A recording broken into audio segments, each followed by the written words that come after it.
Alexandre, o Grande, é o maior general da história do mundo ocidental. Ele liderou várias campanhas lendárias, e nunca saiu derrotado no campo de batalha. Algo interessante sobre Alexandre é uma profecia, 200 anos antes de sua existência, que praticamente descreveria a história daquele futuro rei, que conquistaria o império mais forte da Terra. De acordo com o livro de Daniel, Alexandre, o Grande, foi profetizado 200 anos antes de seu nascimento e mudaria o curso do mundo para sempre. Em 336 a.C., aos 20 anos de idade, Alexandre, o Grande, sucedeu seu pai Filipe II no trono do Reino da Macedônia, o antigo reino grego localizado no norte da Grécia. Alexandre passou o maior tempo de seus anos de governo, conduzindo longas campanhas militares, da Grécia até a Índia. Milhares de soldados o seguiram por longos 12 anos de campanha, até os confins do mundo. Em menos de 10 anos, toda a Ásia Ocidental estava sob domínio grego. Em poucos anos, Alexandre conquistou todo o caminho do leste até as fronteiras ocidentais da Índia. Ele estaria morto antes de chegar aos 33 anos. Filipe deu ao seu filho o melhor tutor possível, o famoso Aristóteles. Foi Aristóteles que ensinou ao jovem Alexandre os elevados ideais filosóficos dos gregos, que o fez respeitar todos os diferentes povos que conquistou, as suas culturas, bem como as suas tradições religiosas particulares. O evento histórico que liga Alexandre aos judeus é a sua visita a Jerusalém, que foi registrada pelo historiador Flávio Joséfo. Durante uma de suas campanhas em sua curta vida e após o cerco de Tiro, ele marchou pela terra da Judéia, o que provavelmente ocorreu entre 329 e 332 a.C., na época do reinado do grande sumo sacerdote Jadua. Isto poderia ser simplesmente uma lenda, já que Plutarco, o principal historiador que escreveu sobre a vida de Alexandre, não mencionou nada sobre esta visita a Jerusalém. Os judeus não pretendiam enfrentar Alexandre em batalha, portanto, a maneira ideal era chegar a um acordo com ele, para que se submetessem pacificamente ao poderoso rei dos gregos. De acordo com o Talmud, quando Alexandre, o Grande, chegou à Judéia, Simeão, o Justo, foi a Antipátrida para encontrá-lo, embora Joséfo afirme que o próprio Alexandre veio a Jerusalém. O Talmud descreve o drama daquele primeiro encontro. Simão, o Justo, saiu com outros membros do sacerdócio, bem como com os sábios do Sinédrio, para saudar Alexandre nos portões de Jerusalém enquanto ele entrava em seu famoso cavalo, que ele cavalgou por todo o mundo em suas conquistas. Como afirmado, tanto Alexandre quanto seu cavalo eram extremamente altos. A história judaica diz que Alexandre se curvou ao sumo sacerdote e foi criticado pelos gregos. Segundo a lenda, quando Alexandre o viu vestido com sua vestimenta sacerdotal, ele desceu de sua carruagem e curvou-se respeitosamente diante dele. Os cortesãos de Alexandre criticaram este ato. Como poderia alguém que deveria ser adorado por todos como rei, curvar-se diante do sumo sacerdote dos judeus? Alexandre respondeu aos seus colegas gregos: Eu não o adorava, mas o Deus que o honrou com este sumo sacerdócio, pois vi esta mesma pessoa em sonho, com este mesmo hábito, quando estava em Dion, na Macedônia, que, quando estava pensando comigo mesmo como poderia obter o domínio da Ásia, exortou-me a não atrasar, mas corajosamente atravessar o mar. Foi então que os representantes do povo judeu informaram ao grande rei que os samaritanos que estavam diante dele o enganaram e a seus generais para que destruíssem o templo sagrado. Alexandre, o Grande, entregou-os imediatamente aos judeus. O grande líder então deu a mão direita ao sumo sacerdote e entrou no templo, e ofereceu sacrifício a Deus de acordo com a orientação do sumo sacerdote, tratando magnificamente todo o sacerdócio. Quando Alexandre solicitou que uma imagem sua, uma estátua, fosse colocada no templo, o sumo sacerdote explicou que isso era impossível. Em vez disso, ele prometeu que todos os filhos nascidos de sacerdotes naquele ano se chamariam Alexandre, e, a partir de então, o nome de Alexandre se tornaria um nome judaico comum até hoje. Quando Alexandre subiu ao templo, ele ofereceu sacrifício a Deus, de acordo com a orientação do sumo sacerdote, e tratou magnificamente tanto o sumo sacerdote quanto os sacerdotes. Em referência ao livro de Daniel, onde Daniel declarou que um rei forte destruiria o império dos persas, Alexandre previu que ele próprio era a pessoa da profecia. Conforme alegado em detalhes pelos sacerdotes, a profecia escrita por Daniel predisse como um rei nocautearia o carneiro com os 2 chifres, o Império Medo-Persa. As previsões de Daniel falavam claramente sobre a dissolução do Império Medo-Persa. Como sabemos, o anjo Gabriel nomeou especificamente os impérios Medo-Persa e grego no capítulo 8 do livro de Daniel, onde podemos encontrar a passagem altamente simbólica sobre um carneiro e um bode. Quanto ao carneiro que viste com 2 chifres, estes são os reis da Média e da Pérsia. E o bode é o rei da Grécia. E o grande chifre entre os seus olhos é o primeiro rei. O carneiro tinha 2 chifres, um mais longo que o outro, representando o império dos Medos e dos Persas e... Enquanto eu estava pensando, eis que um bode veio do oeste através da face de toda a terra, sem tocar o chão.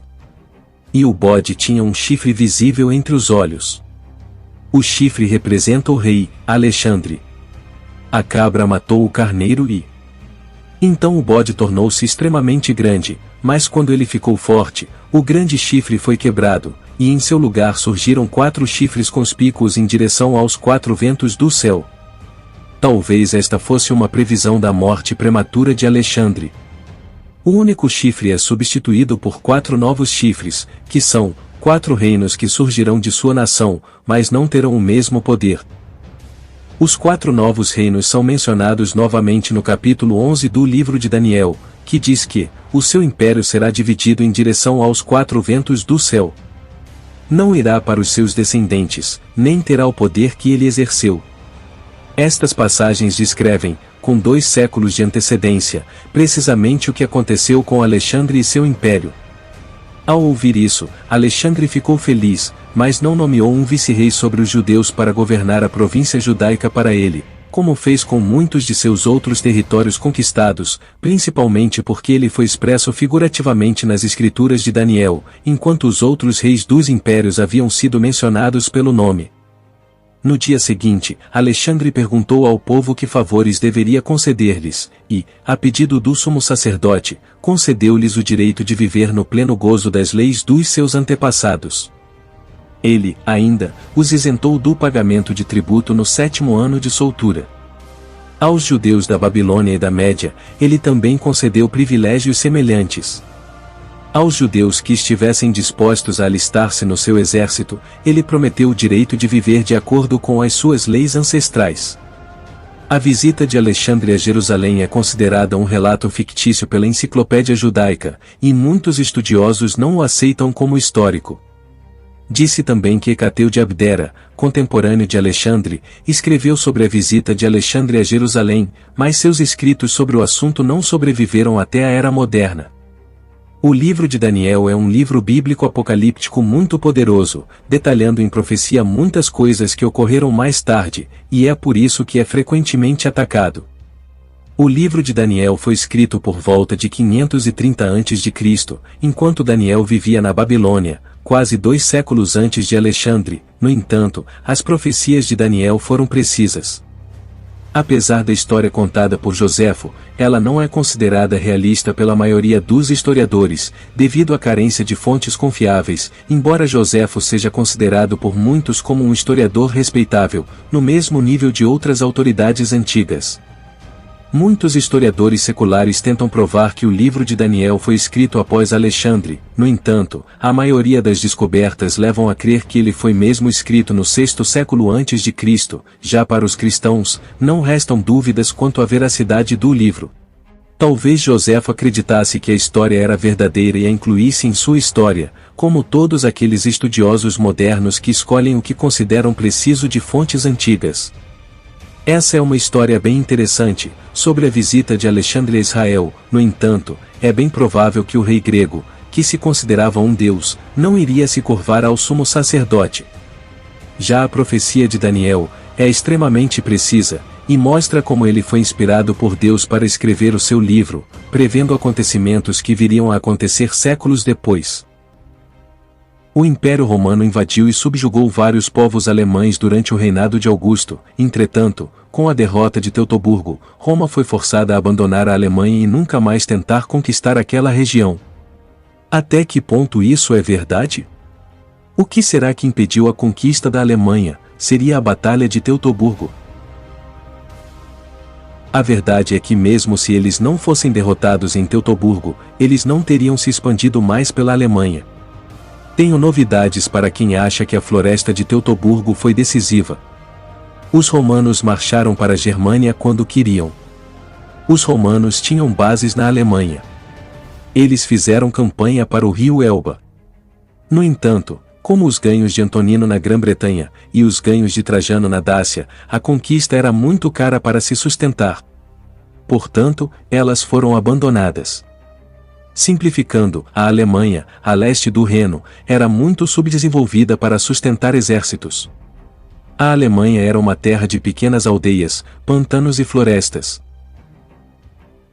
Os alemães não tinham nada para os romanos que valesse a pena saquear. Qualquer um que duvide disso, por favor, pesquise a cidade não romana mais antiga da Alemanha. A maior parte da atividade romana na Alemanha foram expedições punitivas, após ataques alemães. No entanto, mesmo estes eram como um jogo de esconder. Na maioria das vezes, os alemães saíam do caminho quando os romanos avançavam e voltavam quando eles partiam. Eu quero esclarecer algo. Esses alemães não eram primitivos. Muitos serviram como auxiliares e obtiveram a cidadania romana. Eles conheciam Roma e seus costumes. O envio indiscriminado de alemães, como auxiliares, era comum desde a época de César. Por exemplo, a principal profissão dos batavos do sexo masculino era servir como mercenários. Esses auxiliares geralmente eram implantados longe de casa. Por exemplo, Armínio e seu irmão eram soldados romanos. O irmão de Armínio, Flavus, voltou para a Alemanha e tornou-se chefe de sua tribo, como um aliado romano. E para quem diz que os romanos não conquistaram mais nada após Teutoburgo, não faz sentido. Roma conquistou a Dácia. Os dácios haviam descoberto muito ouro. No entanto, eles cometeram o erro de exibi-lo. O que chamou a atenção de Trajano, que após uma série de desavenças com os dácios, conquistou todo aquele muito rico país, que deixou Roma mais rica que nunca, vivendo seu verdadeiro auge, uma glória maior até mesmo que o período de Augusto. Os romanos não conquistaram a Magna Germânia, a Escócia e a Irlanda porque não tinham recursos minerais que valessem os gastos militares. Eles suportaram uma insurreição brutal na Espanha de quase 200 anos, isso não foi à toa, já que a Espanha era rica em mineração, e os romanos sabiam disso.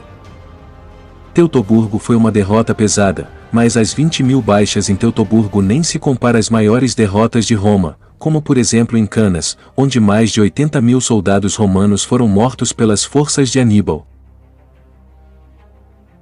E após Teutoburgo, os romanos fizeram várias campanhas punitivas, como por exemplo as de Germânico, que massacrou muitas tribos germânicas, inclusive derrotando Armínio. Tudo o que a emboscada em Teutoburgo fez foi provocar mais violência.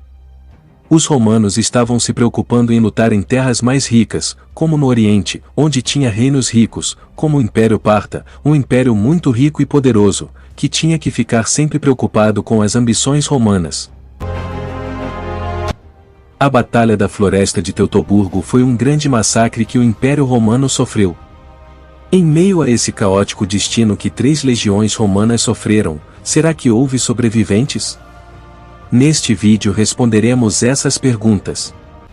Durante o grande massacre da Floresta de Teutoburgo no ano 9 d.C., 3 legiões romanas foram massacradas pela emboscada germânica, que havia sido liderada por Armínio. O comandante Públio Quintílio Varro se matou ao perceber que a batalha estava perdida. O que aconteceu com os soldados sob seu comando? É muito difícil estipularmos ao certo, não é fácil encontrar informações sobre isso. O que todos sabemos é que a maioria deles foram mortos durante a batalha.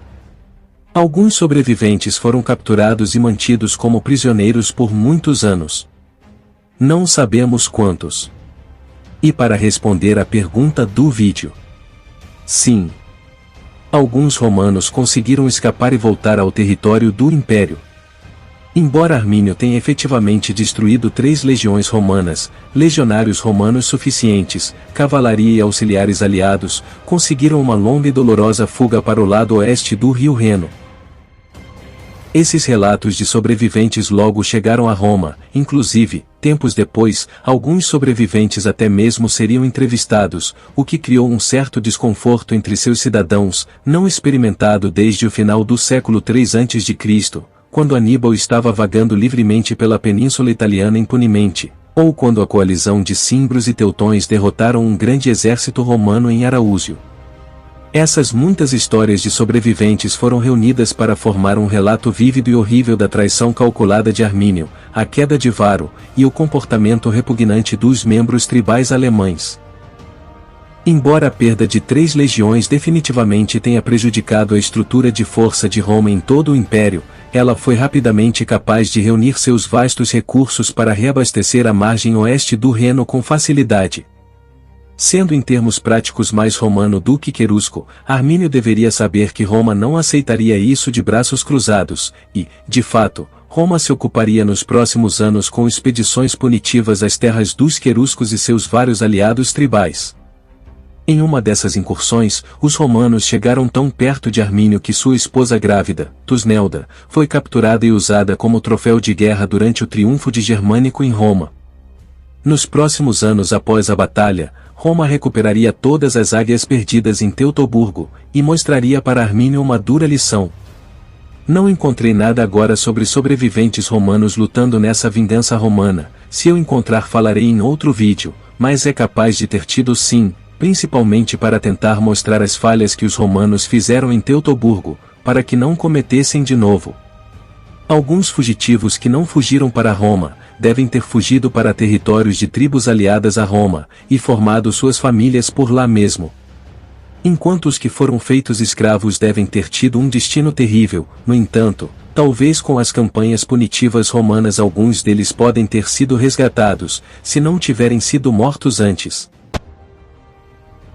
Mais de um século se passou desde a descoberta de uma carta em papiro em Tebtunis, no Egito. Descoberto por Bernard Grenfell e Arthur Hunt. Escrito em grego, no terceiro século, só foi traduzida em 2012 por um aluno de doutorado de Rice University, Grant Adams, mostra-nos como, na realidade, os soldados antigos não eram tão diferentes dos nossos nos tempos modernos. Eles também tiveram a necessidade e vontade de escrever para casa, para seus entes queridos. Embora não esteja completa e esteja em ruínas em algumas partes, esta carta tem um enorme valor histórico. O jovem legionário servia a milhares de quilômetros de casa na Legio II, Panonia, e solicitava uma licença que lhe permitisse visitar a sua família.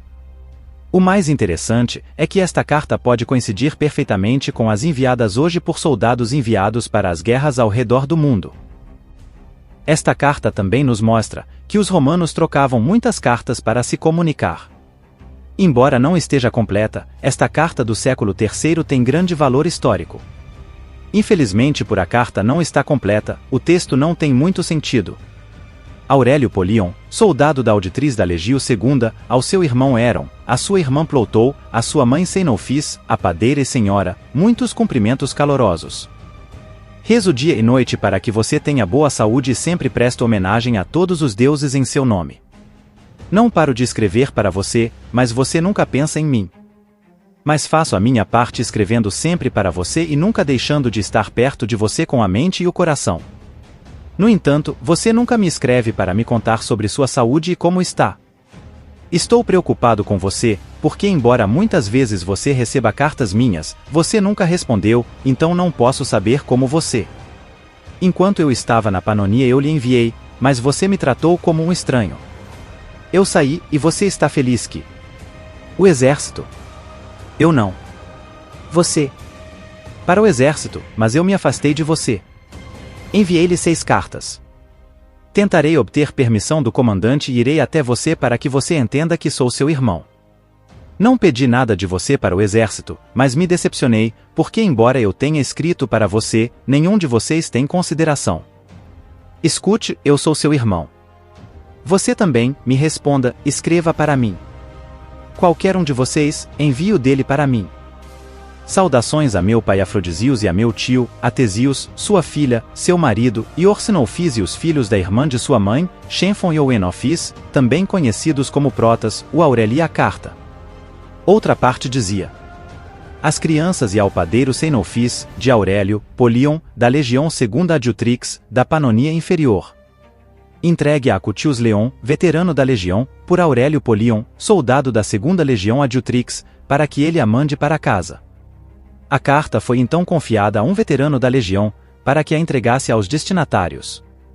De acordo com o Dr. Adams, o grego de Aurélio é bastante pobre e as influências latinas são evidentes tanto na pontuação quanto na sintaxe.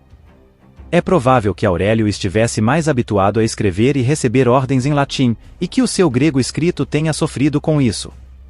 Aquela repetição obsessiva de "já te escrevi muitas vezes, tu nunca me respondeste".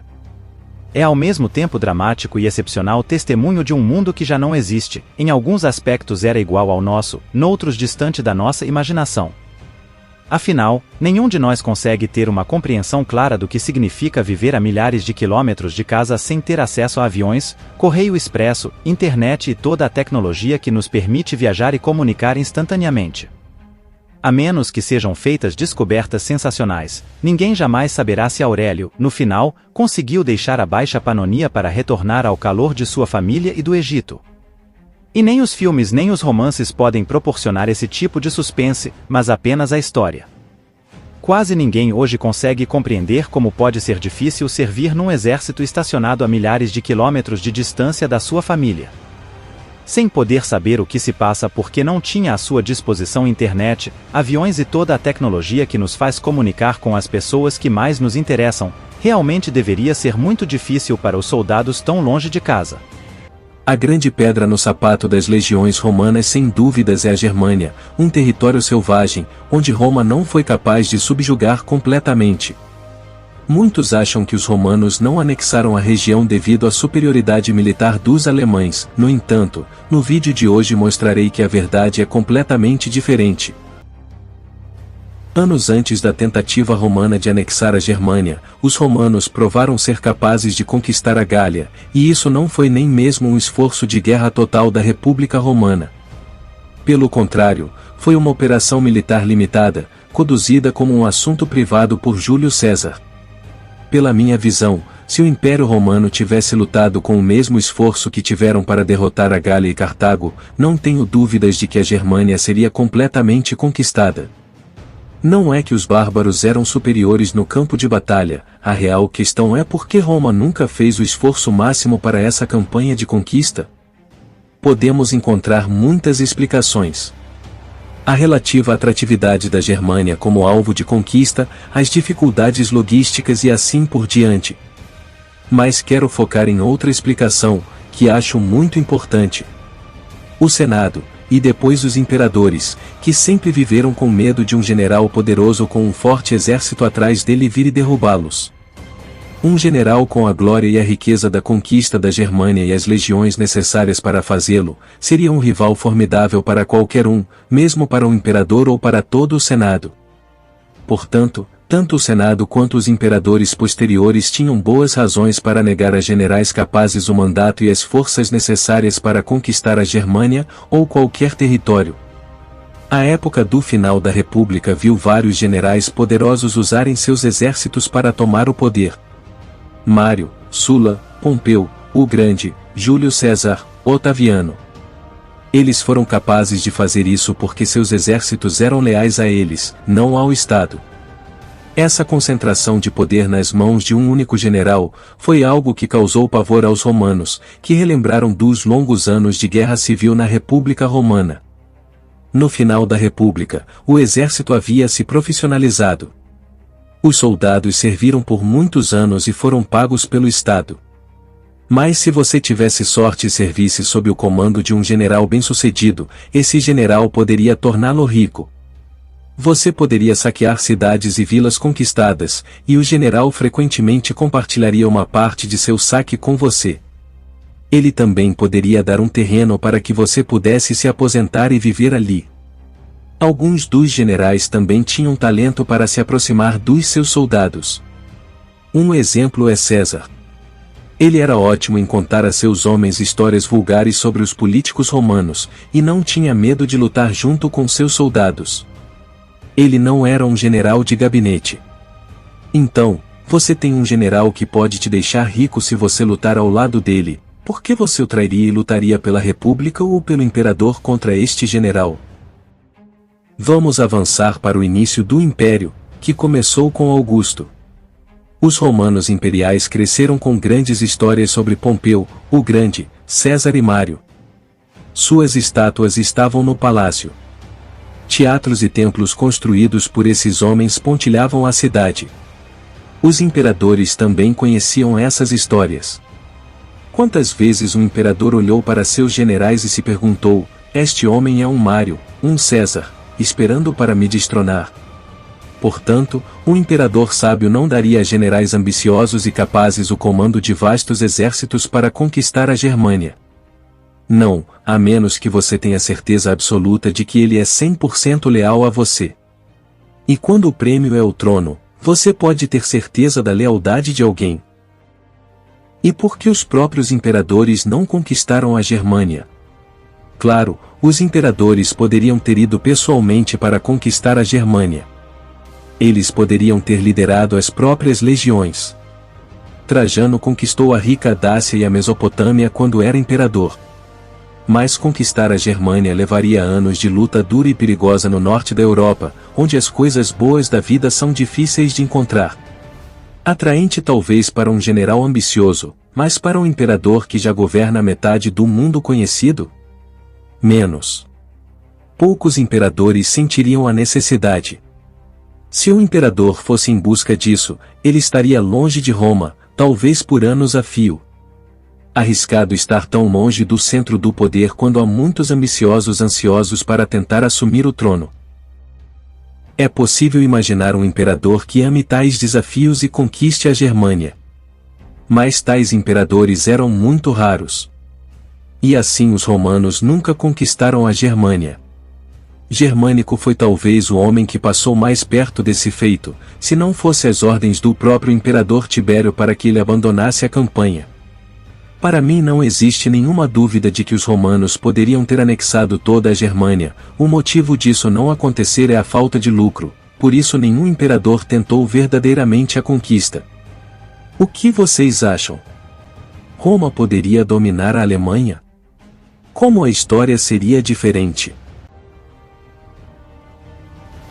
Como eu já disse várias vezes, o Império Romano era imenso, e os romanos conheciam civilizações que estavam nos confins do mundo, como por exemplo a dinastia Han e os reinos indianos, onde Roma fazia constante comércio com esses povos, principalmente através da Rota da Seda e por mercadores romanos que viajavam o mundo. Em meio a isso, será possível que os romanos conheciam o Japão antigo? Será que eles ouviram falar daquele país? Sabemos que comerciantes romanos operavam no extremo leste da Baía de Bengala, e alguns deles subiram através da Birmânia até Yunnan, na China. Ao menos em uma ocasião, enviados romanos chegaram à coorte chinesa.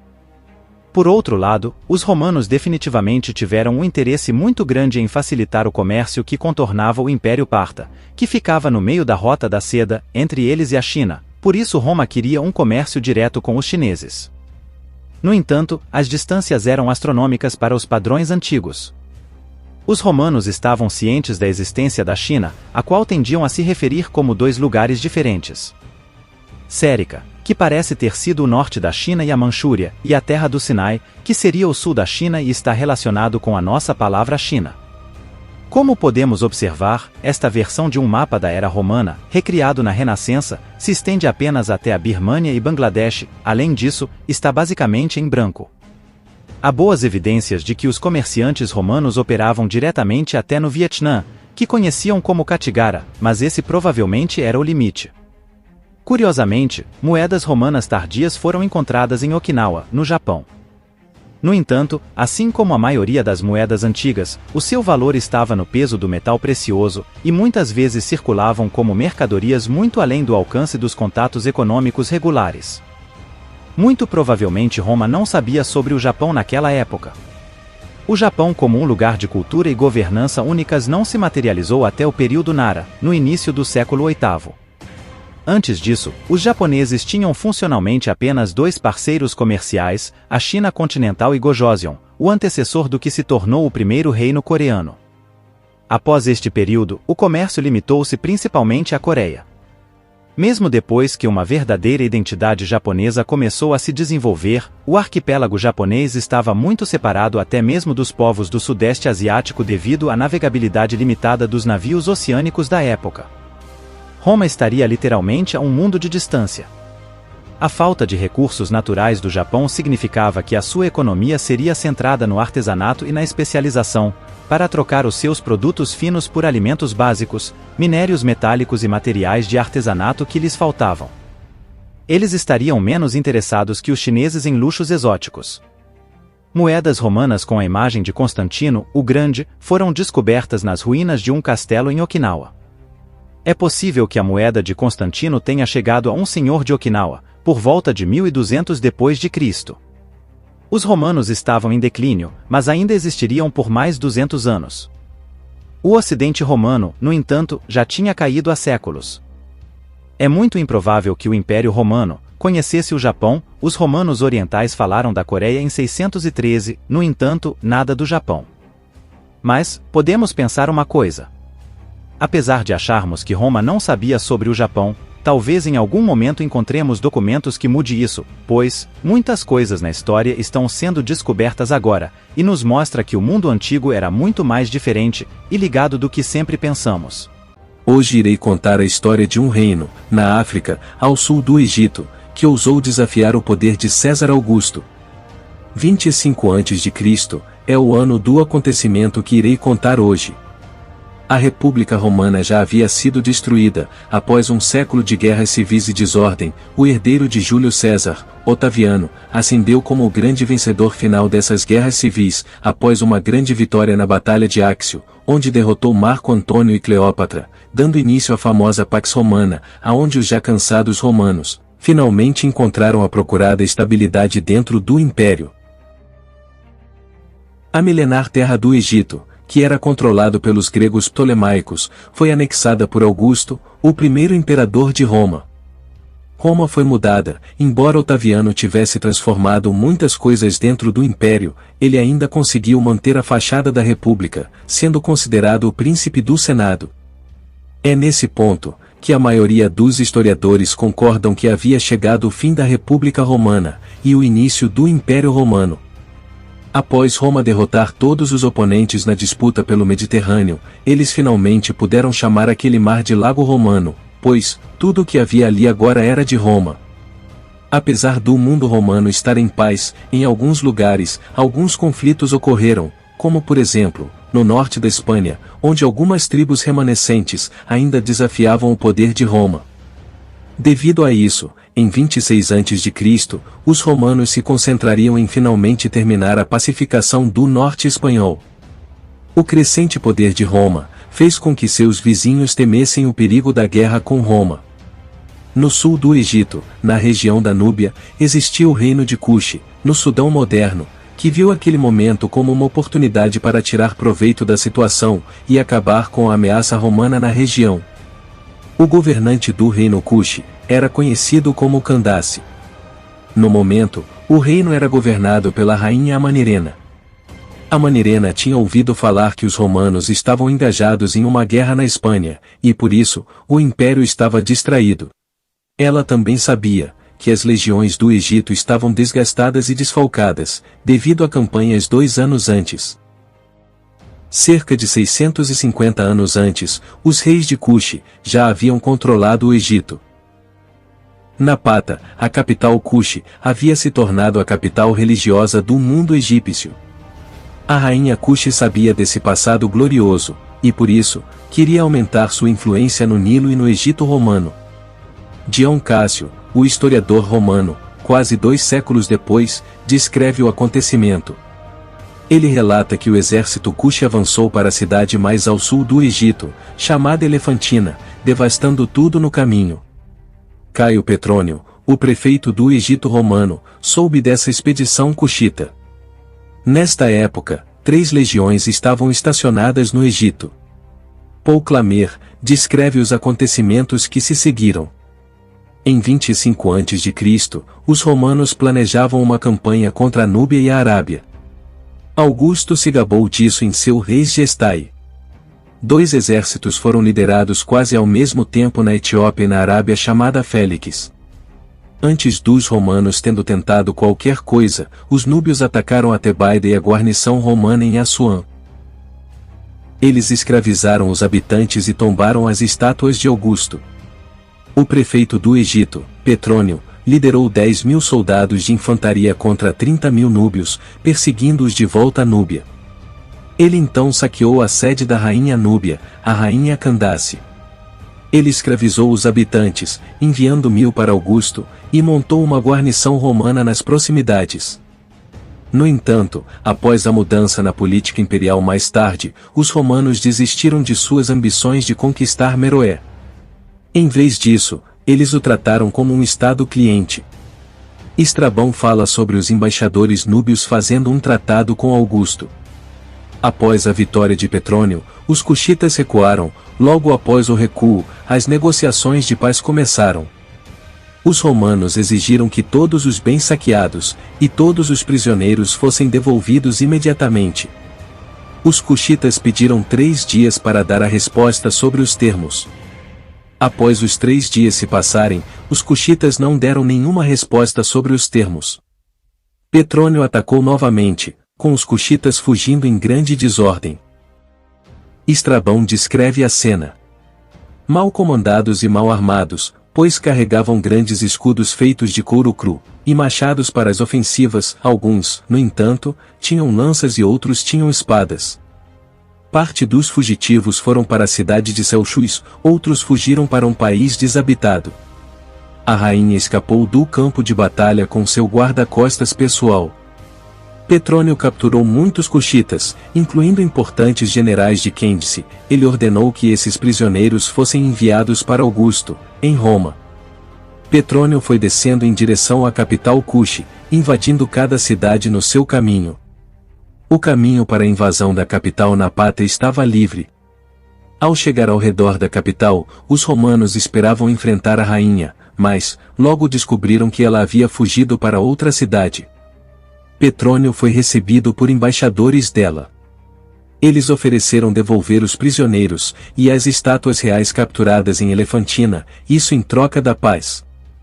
Petrônio achou esses termos inaceitáveis, e logo ordenou a captura da cidade.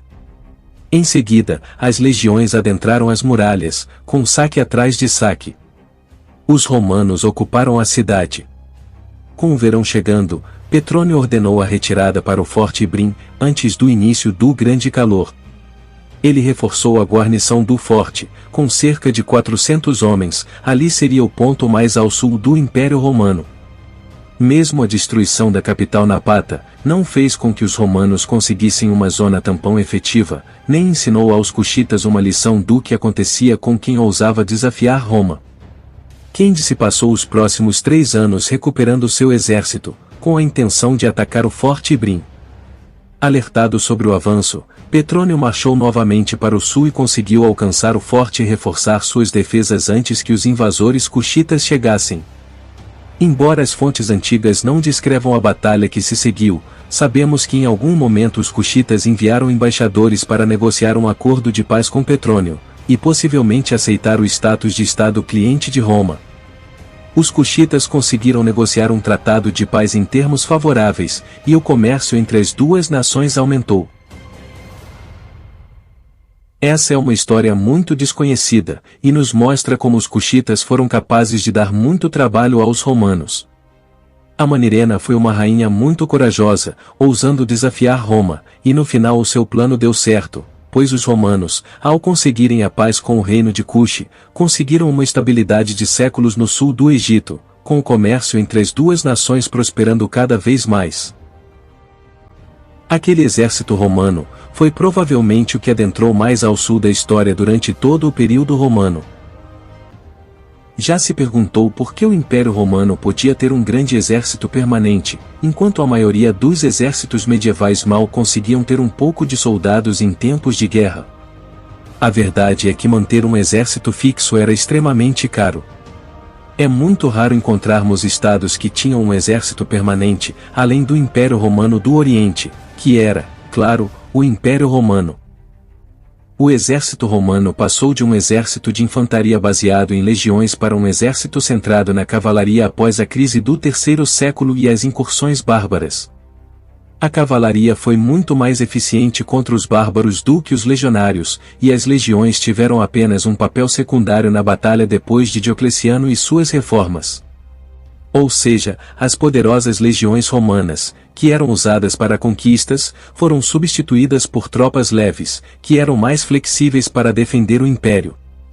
Havia um problema. A manutenção da cavalaria era terrivelmente cara, não apenas os soldados devem ser pagos, mas também os cavalos devem ser preparados, alimentados, equipados e treinados. O império já estava quase falido no século III depois de Cristo, e manter as caras cavalarias para travar uma guerra defensiva onde não se esperavam saques, escravos ou pilhagens, certamente não o ajudou. E a logística de um exército de cavalaria é horrível. Somente o Império Romano do Oriente era rico o suficiente para fazê-lo. O Império Ocidental nunca foi conquistado. Simplesmente entrou em colapso ao ir à falência e foi liquidado pelos seus credores, os senhores da guerra bárbaros. Não tinha dinheiro nem para manter a sua infraestrutura, para não falar do exército permanente. E quando o Império Ocidental entrou em colapso, a Europa Ocidental foi exaurida de dinheiro, metais nobres e recursos. Demorou muito tempo para recuperar o que os romanos desperdiçaram. A maneira mais eficiente de manter um exército de cavalaria é o sistema pronoia, conhecido como feudalismo no Ocidente. Para que cada cavaleiro se mantenha e seja chamado ao serviço quando necessário. Basicamente, a Europa Ocidental regressou à era que precedeu as reformas marianas no Império Romano, para um serviço militar baseado no recrutamento. O recrutamento é um método perfeitamente bom, embora hoje denegrido, para formar exércitos. Os recrutas não são necessariamente piores em termos de competências ou de moral do que os soldados profissionais, e todos nós vimos o que aconteceu ao exército profissional do Afeganistão quando os talibãs atacaram. Os exércitos de Israel, Suíça e Finlândia baseiam-se ainda hoje no recrutamento. O feudalismo é essencialmente recrutamento. Todo homem livre é um soldado. Os homens não livres, como os servos, estavam isentos de recrutamento, mas podiam ser voluntários e serem chamados às armas quando a situação era realmente terrível. As responsabilidades feudais significavam que um cavaleiro estava essencialmente em uma relação de recrutamento com seus superiores e era responsável por treinar e manter aprimoradas suas habilidades de luta. A cavalaria é cara. O feudalismo era uma forma de terceirizar os custos de manutenção do exército baseado na cavalaria para os próprios soldados da cavalaria. A infantaria é barata. Cada cidade poderia manter milícias municipais e exigir que os cidadãos praticassem regularmente todo fim de semana. Um exército da Idade Média consistia em 3 partes. As tropas domésticas de um senhor ou rei, que eram um exército permanente, os homens de armas e a infantaria, várias milícias, entre outros. Destes, as tropas domésticas eram um exército permanente, os homens de armas eram os recrutas e a infantaria eram os milicianos. E, claro, havia mercenários. A segunda profissão mais antiga do mundo, ou terceira, pois alguns acreditam que a primeira foi a de cozinheiro. Os mercenários poderiam ser contratados quando necessário e à vontade. A situação começou a mudar no século XIII. A Europa Ocidental excedeu em muito a riqueza e os padrões de vida do Império Romano, e os vários reinos começaram a tornar-se ricos o suficiente para formar exércitos permanentes. Este processo foi inicialmente lento, mas os exércitos feudais foram finalmente substituídos no início do século XIV, inicialmente por exércitos mercenários irregulares baseados em milícias, e em meados do século XV por exércitos permanentes. Particularmente eu acho um erro os romanos partirem para a defensiva e optarem pela cavalaria.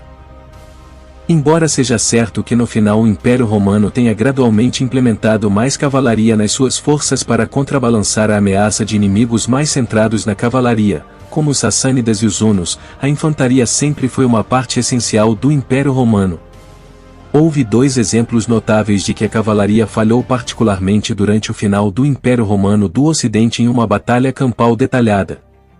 A Batalha de Argentorato em 357, e a Batalha de Adrianópolis em 378. Ambos os eventos são detalhados com análise aprofundada por Amiano Marcelino, um soldado romano servindo sob o imperador Juliano. Conforme citado pelo próprio Amiano Marcelino, os alemães avançaram com mais pressa do que cautela, lançando-se sobre nosso esquadrão de cavalos. Na própria crise da batalha, quando nossa cavalaria estava se reagrupando bravamente e a infantaria protegia corajosamente seus flancos com uma parede de escudos cerrados, espessas nuvens de poeira surgiu e a luta balançou para um lado e para outro. Nossa cavalaria à direita cedeu inesperadamente em desordem. Os primeiros a fugir, porém, bloquearam o caminho dos que os seguiam, e, quando se encontraram seguros no colo das legiões, pararam e renovaram a luta.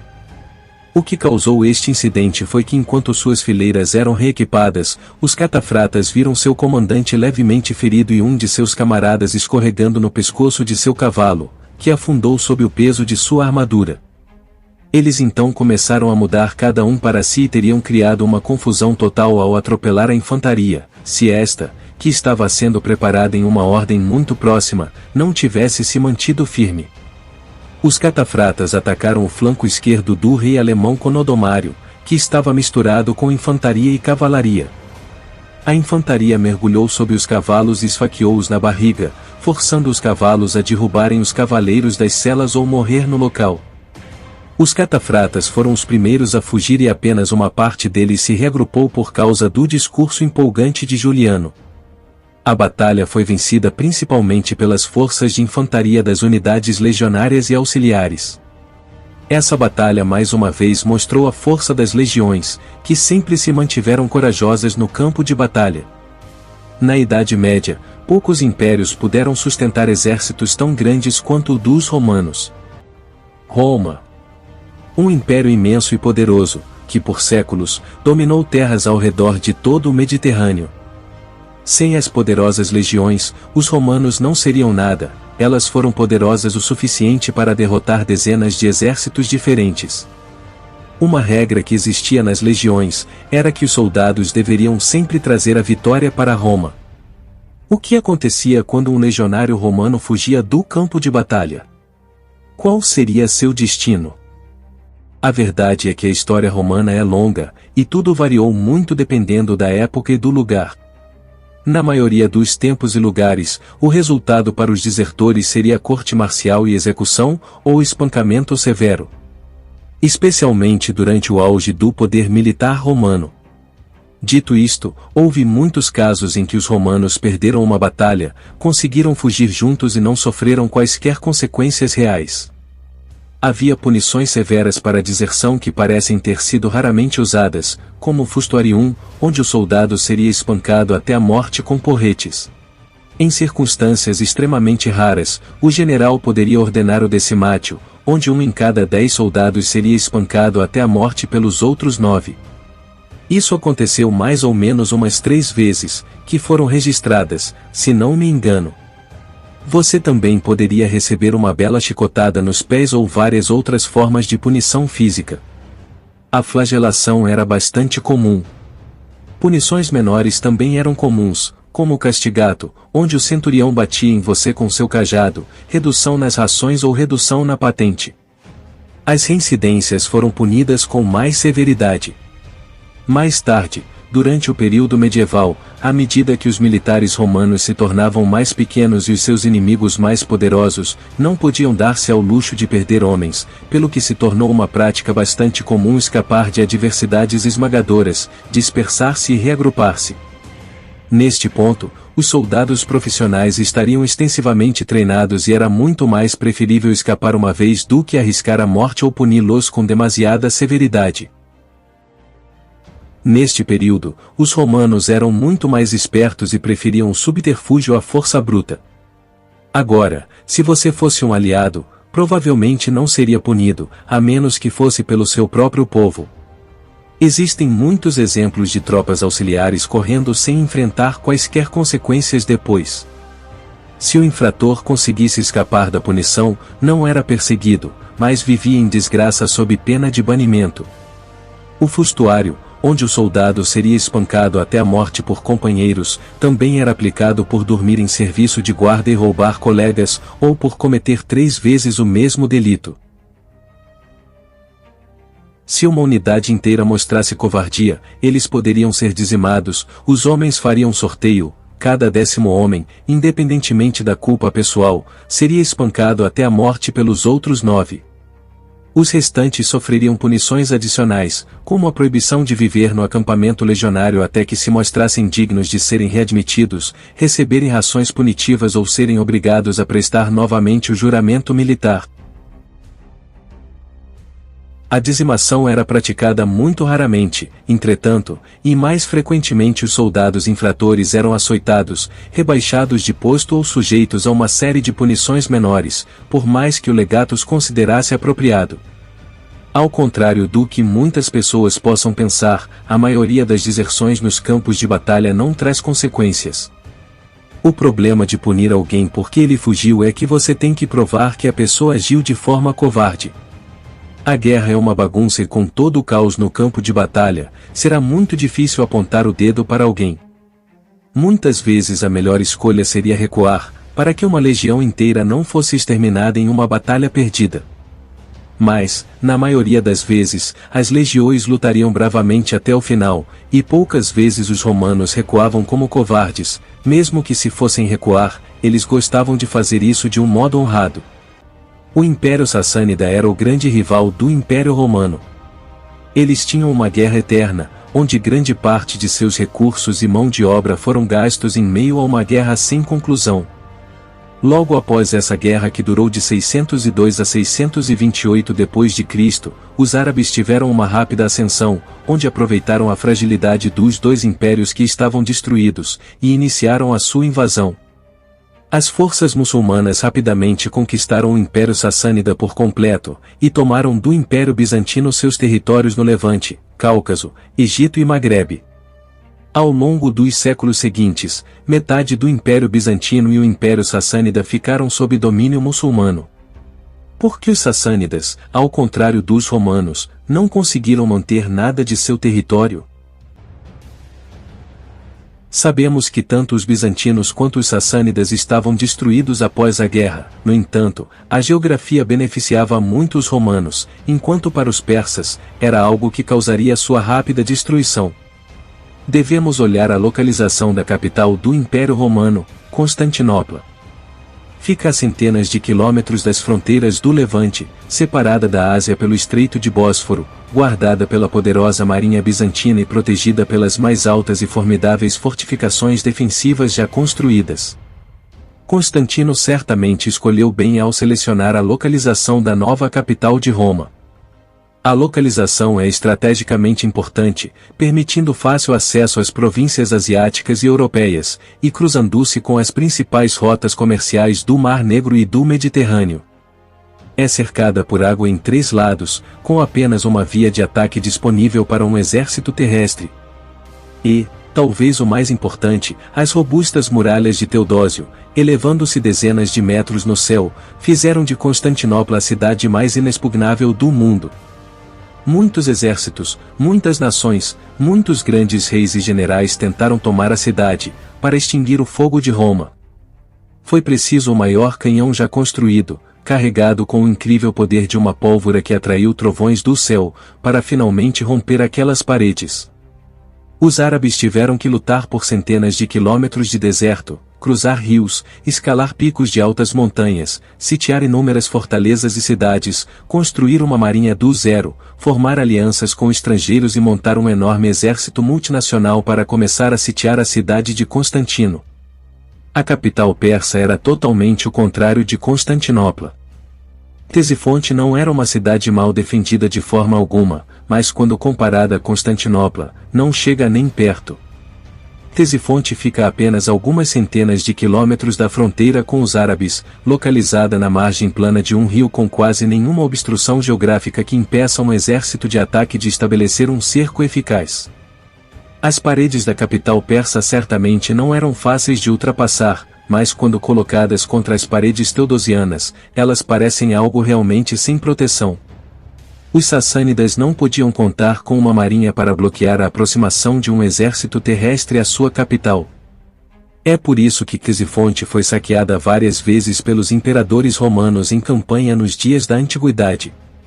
Quando os exércitos de campo romano foram derrotados na Síria e na Palestina, eles simplesmente recuaram para a próxima cidade fortificada ou vilarejo às suas costas para reagrupar e reunir um exército. Quando os exércitos de campo persas foram derrotados, eles não tinham Damasco, Emesa ou Antioquia para onde recuar. A capital deles estava bem ali, e eles não tiveram tempo de se reagrupar e tentar impedir sua captura. Sem sua capital, o poder do Império Sassânida foi diminuído. A capacidade administrativa do Shah foi severamente limitada, e, lentamente, todo o império foi tomado pelo califado. Em contraste, o centro de poder bizantino ainda estava intacto e os bizantinos recuperaram o equilíbrio suficiente para manter um núcleo reduzido de territórios centrados em torno de Constantinopla, tanto na Ásia quanto na Europa. A Roma Oriental e os sassânidas estiveram em guerras desde séculos atrás, com vitórias de ambos os lados, em um confronto entre os dois impérios mais poderosos da região por anos. Os sassânidas tiveram bons sucessos também. Eles capturaram o Levante e o Egito enquanto os romanos eram distraídos por ávaros, búlgaros e revoltas internas. Em 626, após mais de 20 anos de guerra, os sassânidas estavam à beira da vitória, seus exércitos marcharam para o oeste e sitiaram Constantinopla. Foram os dias mais sombrios dos romanos e sua resposta foi previsível. Os exércitos romanos deixaram a cidade de navio e confiaram a defesa às milícias e às muralhas teodosianas.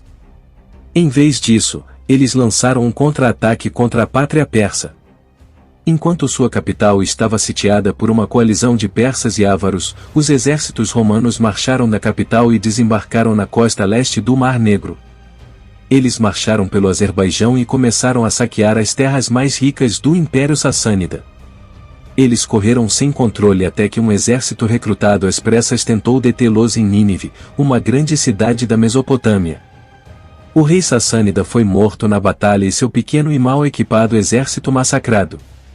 Isso desencadeou uma crise no Império Sassânida, que logo se transformou em uma guerra civil. A Guerra Bizantino-Sassânida terminou em 628, sem nenhuma mudança territorial, embora tenha deixado os dois impérios destruídos e suas fortunas em frangalhos.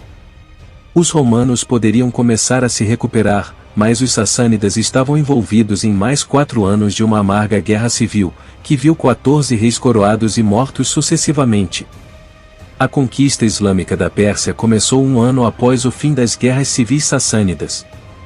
Podemos ver que os sassânidas eram muito mais vulneráveis geograficamente do que os bizantinos, e isso foi algo que os árabes souberam aproveitar. O terreno que protege Ctesifonte é principalmente os vales planos dos rios Eufrates e Tigre, o que significa que se os exércitos persas fossem varridos, não haveria nada entre os exércitos invasores e o centro da administração do império. Em contraste, a capital bizantina, Constantinopla, está a centenas de quilômetros das áreas de conflito e localizada em um continente totalmente diferente. Grandes cidades, fortalezas, colinas, montanhas, rios, terrenos acidentados e até mesmo um grande mar estão no caminho. Os árabes descobriram tudo isso quando sitiaram a cidade em 717. O cerco se arrastou por meses, levando ambos os lados à beira da fome durante os meses de inverno. Mas os árabes nunca conseguiram invadir a cidade e, quando sua marinha foi dizimada de maneira espetacular pelo fogo grego dos romanos, eles se retiraram derrotados. Constantinopla não foi tomada à força até 1204 pelos venezianos e cruzados, e as paredes nunca foram tecnicamente violadas pela força, somente quando um portão menor foi deixado aberto é que os otomanos puderam entrar na cidade. Em contraste, Ctesifonte foi perdida apenas alguns anos após as conquistas árabes. Os persas conseguiram se adaptar à perda de Ctesifonte muitas vezes no passado. Os romanos capturaram várias vezes, e os persas simplesmente recuaram para trás das formidáveis montanhas Zagros para consolidar seus recursos e atrair os romanos para pressionar o ataque. Havia a possibilidade de eles usarem as montanhas para se protegerem como os bizantinos fizeram com as montanhas Taurus, e se manterem lá indefinidamente. Muito difícil. Os persas, ao invés de usarem as estratégias de guerrilha que usaram no passado contra os romanos, preferiram reunir grandes exércitos e partir para o ataque direto contra os árabes. Quando os exércitos sassânidas foram derrotados, não tinha mais nada para impedir o total domínio dos árabes. A estratégia romana era melhor para combater uma força como os árabes. Os persas se enganaram ao perder a maior parte de seus exércitos em batalhas campais, e, no final das contas, isso lhes custou tudo. Mesmo que os persas tivessem tentado o que fizeram várias vezes ao lutar contra os romanos, talvez não teria funcionado. Como eu já disse, a Pérsia é muito mais próxima e acessível à Arábia do que o centro de poder bizantino. Os romanos tiveram que considerar tais ataques através dos Zagros a partir de um centro de poder na Itália, mas os árabes estavam a apenas algumas centenas de quilômetros de distância e estavam muito mais motivados para lutar no coração da Pérsia do que os romanos jamais estiveram. A proximidade geográfica com a Arábia tornou a sobrevivência de um estado persa praticamente impossível, a menos que os árabes perdessem repentinamente a motivação por algum motivo, o que nunca teria acontecido. Se não fosse a terrível guerra entre os romanos e sassânidas, muito provavelmente os dois impérios teriam destruído a invasão árabe, atrasando ou arrasando o avanço do Islã pela África, Ásia e Europa. Alexandre e seu pai Filipe subjugaram toda a Grécia, mas eles não marcharam sobre Esparta. Qual seria o motivo de Alexandre não ter invadido Esparta? A cidade de Esparta já havia sido uma das cidades mais temidas da Grécia, mas na época de Alexandre, os espartanos já não eram nem sombra do que foram no passado. Antes de Alexandre, seu pai Filipe II enviou uma carta aos espartanos, dizendo: "É melhor vocês participarem da Liga Helênica em nossa campanha contra os bárbaros, porque se eu invadir seu território, da sua gloriosa cidade não restará nada." Os espartanos responderam com uma única palavra: "Sim." Um claro desafio contra a autoridade de Filipe, que decidiu não atacar a cidade. Um dos motivos de Alexandre não ter invadido Esparta, é que Esparta não era mais o poder militar e político que já foi um dia. A natureza incomum da sociedade espartana e as regras rígidas sobre quem poderia ser considerado espartano, forçaram o declínio da base populacional, mesmo sem as baixas sofridas nas guerras. Na época de Alexandre, Esparta tinha menos de 2.000 guerreiros. Tebas já havia diminuído muito a posição dos espartanos no mundo helênico, ao derrotar Esparta em batalha. Além disso, outras cidades-estados do Peloponeso se juntaram à aliança helênica fundada pelo pai de Alexandre, Filipe II da Macedônia. Uma Esparta reduzida ocupava uma área inferior de um beco sem saída estratégica, que era o Peloponeso, cuja saída era efetivamente protegida por aliados macedônios. Alexandre era estrategicamente astuto demais para desperdiçar esforços em batalhas sem sentidos. A verdade é que inicialmente, nem Alexandre nem seu pai pareciam ter interesse em Esparta, e em grande parte deixaram os espartanos por conta própria, e eles tinham muitos bons motivos para fazer isso. Esparta era uma sombra do que já havia sido, não tinha mais escravos para fazer o trabalho manual e os espartanos não podiam mais concentrar seus esforços no treinamento militar tanto quanto antes. Esparta não era atraente no ponto de vista econômico. A Lacônia está geograficamente isolada do resto da Grécia e no final das rotas comerciais, há pouco valor estratégico para conquistar a região. A Lacônia possui características geográficas que a tornam fácil de defender, a ponto de Esparta nunca ter sentido a necessidade de construir muralhas. Então, quando Filipe criou a Liga de Corinto e intimidou quase todas as cidades gregas a se juntarem, os espartanos recusaram, e ele não se incomodou em insistir no assunto e simplesmente ignorou Esparta. No entanto, alguns anos depois, os espartanos forçaram Alexandre, sob o rei Ágis III, eles lançaram uma expedição para proteger a ilha de Creta, tentar obter ajuda financeira dos persas. Unidas as cidades rebeldes iniciaram uma guerra contra a Macedônia. Alexandre esmagou totalmente os espartanos e forçou Esparta a se juntar à sua liga. Bom, na verdade o principal motivo de Alexandre não invadir e conquistar Esparta, era porque não valia a pena, não seria uma campanha difícil, mas as baixas e custos seriam significativos, e Esparta não era rica para dar bons benefícios a Alexandre, e após Alexandre acabar com a revolta das cidades rebeldes ele poderia colocar a sua campanha contra a Pérsia em ação, e a campanha da Pérsia seria muito mais lucrativa e importante para Alexandre, visto que a Pérsia era o império mais rico de todo o mundo, e ameaçava os gregos por anos. Por isso, o único objetivo da coalizão grega era acabar de uma vez por todas com o Império Persa. Por que a França perdeu para a Alemanha em 1940? Você já se perguntou por que a França foi derrotada tão rapidamente e facilmente pela Alemanha? Mesmo tendo o exército mais moderno da Europa. A velocidade em que a França desmoronou e caiu diante da invasão alemã, em maio de 1940, ainda é chocante hoje. Como isso aconteceu tão rápido e de forma tão surpreendente? No vídeo de hoje, iremos descobrir. Após vários meses da famosa Guerra Falsa, o exército alemão finalmente atacou a França e os Países Baixos, em 10 de maio de 1940, em meados de 2 semanas, a Alemanha varreu o país do norte. O exército francês era um dos mais poderosos de todo o mundo, e era também o mais moderno de toda a Europa. A França não conseguiu resistir, e no dia 22 de julho de 1940, o marechal francês assinou o armistício com os nazistas, e a França se rendeu de maneira covarde.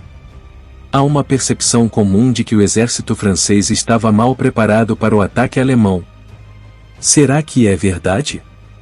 A verdade é que o exército francês de 1940 estava fortemente associado à inglória, depois da derrota militar em maio de 1940, seguido pelo colapso de sua política em colaboração, em junho de 1940. Esse fato ainda é lembrado como uma grande derrota na memória francesa. A ideia de que o exército francês estava mal preparado, mal motivado e mal equipado contra a invencível força alemã, é um mito, que ainda é muito acreditado hoje, pois é muito mais fácil admitir a derrota dizendo que você tem um exército fraco, enfrentando um inimigo muito mais forte. O exército francês tinha equipamentos e soldados prontos para a guerra, tinha um exército com mais de 5 milhões de soldados, eles podiam ter feito frente aos alemães, pelo menos por mais tempo. Os gastos com defesa aumentaram desde meados da década de 30, tornando possível fortalecer a força aérea e construir uma poderosa frota naval, garantir um exército bem equipado, e fortificar as fronteiras da França. Portanto, o alto comando francês estava longe de ser inativo antes da guerra, eles tinham todos esses recursos, e poderiam criar estratégias para poder usá-los. Poderiam fazer pequenas ofensivas com objetivos claros, frentes contínuas, e uso de poder de fogo para interromper os movimentos do inimigo. Tanto na França, como internacionalmente, o exército francês é visto como sem coragem. Bom, é verdade que alguns comandantes não souberam como reagir ao ataque alemão, que algumas unidades, após o fim da Guerra Falsa, entraram em pânico ou se dispersaram. Mas em sua maioria, os soldados franceses lutaram com coragem e bravura. As estatísticas mostram o quão brutal foram as batalhas, cerca de 60 mil soldados franceses foram mortos entre maio e junho.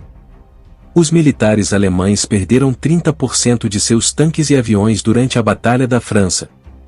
Seu número de baixas é estimado em 27 mil mortos e desaparecidos em junho e 21 mil em maio. Será que o exército francês teve algum sucesso? Como sempre foi uma campanha militar bem desgastante, o grau do sucesso dependia do terreno, da qualidade da liderança, da qualidade do armamento que possuíam, entre outras coisas. Como algumas ocasiões de sucesso, como a derrota das forças italianas na Frente Alpina, em junho de 1940. Bom, não podemos dizer que a França teve sucessos na guerra, mas, apesar da covardia, em alguns momentos eles puseram uma boa dificuldade nos alemães, mas, a Alemanha, com a tática de guerra relâmpago surpreendeu o mundo e conquistou a França. Nas Ardenas, de 15 a 27 de maio, os franceses tentaram pressionar o flanco da ofensiva alemã. Uma aldeia foi tomada e retomada pelo menos 17 vezes, mas os franceses não conseguiram se fixar. No entanto, eles infligiram danos significativos nos alemães. Houve alguns outros conflitos em que as tropas francesas derrotaram os alemães, mas em sua maioria foram vitórias pequenas, que no máximo apenas retardaram um pouco do avanço alemão em alguns pontos. Os soldados franceses também foram muito importantes para atrasar em vários pontos, inclusive em Dunkerque, permitindo a saída de centenas de milhares de tropas britânicas da França.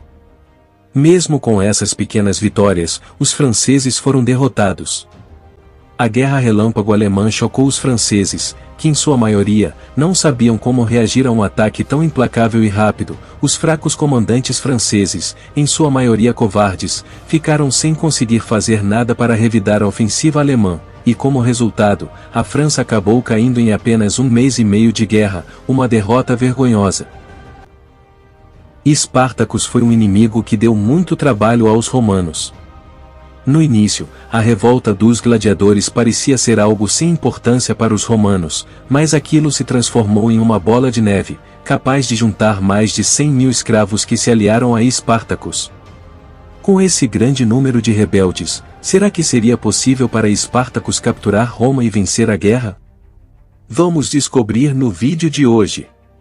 Após a Batalha de Picenum, a maior vitória dos rebeldes, Espartacus estava prestes a finalmente marchar sobre Roma. A cidade estava vulnerável e mal defendida.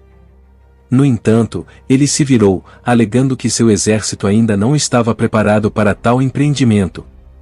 Mesmo com os remanescentes exércitos derrotados chegando a Roma, Espartacus tinha uma grande vantagem numérica. No entanto, sem armas de cerco, tomar a cidade seria quase impossível. Mesmo que tivesse sucesso, aquilo seria inútil. Espartacus sabia que tomar Roma não faria muita diferença para o resultado da guerra. Sua causa estava por um fio e ele sabia disso. Quase ao mesmo tempo em que sua rebelião estava em pleno andamento, os exércitos de elite de Roma estavam em outros lugares nas margens da República lutando em guerras ainda mais perigosas. Pompeu estava lutando na Espanha contra uma rebelião liderada por Quinto Sertório, que era um veterano endurecido, e um subordinado leal do lendário general Caio Mário. Sertório era tão brilhante, que ele precisou ser assassinado por um dos seus para que sua rebelião finalmente chegasse ao fim. Enquanto isso, a leste, as legiões tinham que enfrentar uma gigantesca força de invasão de mais de 300.000 soldados e 400 navios de guerra, liderados pelo rei Mitrídates VI do Reino do Ponto, que agora controla praticamente toda a Anatólia depois de vencer a Batalha de Calcedonia. O que restou na própria Itália foram apenas 2 legiões subdimensionadas, guarnições fracas da cidade e recrutas levantados às pressas para lidar com o levante de alguma forma. Nesse ponto, Espartacus teve uma vida fácil, porque tudo o que ele enfrentou ainda não era nem a média que Roma tinha a oferecer, muito menos o melhor ainda. Seu exército rebelde podia ser composto de gladiadores e veteranos das guerras sociais, mas muitos dos outros escravos não tinham experiência militar. Um guerreiro escravo médio nunca foi páreo para o legionário profissional médio, que passou por treinamento brutal e privações por anos. A logística inexistente também era algo que atrapalhava os rebeldes. Todo o sustento teve que ser levado à força, e a pilhagem, já que eles não podiam produzir comida e nem mesmo armas. É fato que eles conversaram com os mercadores em Túrio e Capua para comprar armas e equipamentos com o saque que fizeram. Que fim a tomada de Roma traria? Roma foi tomada e saqueada pelos gauleses séculos antes. A República morreu? Não. Ela sobreviveu e ficou muito mais forte. O que Espartacus faria se tomasse Roma? Iria libertar os escravos que compunham metade da população total?